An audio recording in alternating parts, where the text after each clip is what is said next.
చెప్తాను జై శ్రీరామ్ అని నేను చెప్తాను. శ్రీరాముడు ఎవడు? మర్యాద పురుషోత్తముడు. ప్రళయం దాకా తల్లిదండ్రులను ఏ విధంగా గౌరవించాలా, భార్యతో ఏ విధంగా ఇది చెయ్యాలా, అదే విధంగా రామరాజ్యం అంటే రామరాజ్యంలో కుక్క కూడా ఆకలితో ఉండదు. రామరాజ్యంలో ఇళ్లకు తలుపులు వేయరు, మహిళలకు పూర్తి రక్షణ, తప్పు చేసేవాడే ఉండడు. దాన్ని రామరాజ్యం అంటారు.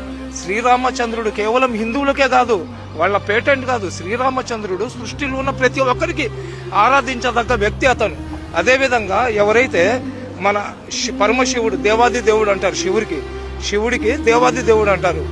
రాక్షసులకు అదేవిధంగా దేవుళ్లకు యుద్ధం జరిగినప్పుడు రాక్షసుల వైపు అమృతము, అదేవిధంగా దేవుళ్ల వైపు విషం వచ్చినప్పుడు ఆ విషాన్ని అతను తాగేసి రాక్షసులను సంహరించి అమృతాన్ని దేవుళ్లకు ఇచ్చినాడు.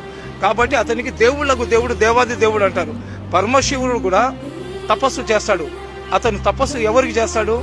ఏకేశ్వరుడికి చేస్తాడు. ఆ ఏకేశ్వరుడినే మనం అందరం వాళ్ళ బిడ్డలమే. మేము అల్లా అంటున్నాం, వాళ్ళు దేవుడు అంటున్నారు. శివుడికి భోలాశంకరుడు అంటారు, నీలకంఠేశ్వరుడు అంటారు.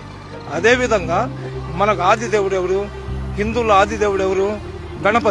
గణపతి పేరు ఎత్తకుండా పూజ చేస్తే ఆ పూజ పూర్తి కాదు. అదేవిధంగా ఒక్కొక్కళ్ళు ఒక్కొక్క ఆచారాల్లో ఉంటారు. కానీ అందరు కూడా కోరుకునేది ఏంది? అందరూ బాగుండాలని. ఈరోజు హిందూ సమాజంలో గాలి దేవుడు, సూర్య దేవుడు, భూదేవి రకరకాలుగా చెప్తారు కదా.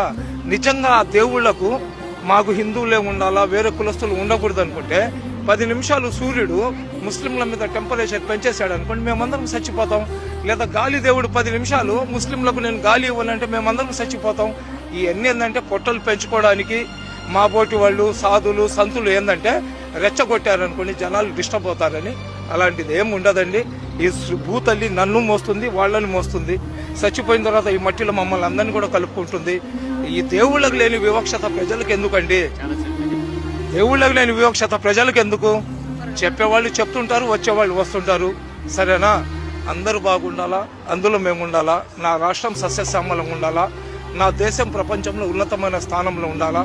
అది ఒక్కటి ప్రతి భారతీయుడు కానీ కోరుకుంటే భారతదేశంలో ఆకలి ఉండదు, భారతదేశంలో నిరుద్యోగులు ఉండరు, భారతదేశంలో కష్టాలు ఉండవు, భారతదేశంలో స్త్రీల గౌరవం ఉంటుంది. ఈరోజు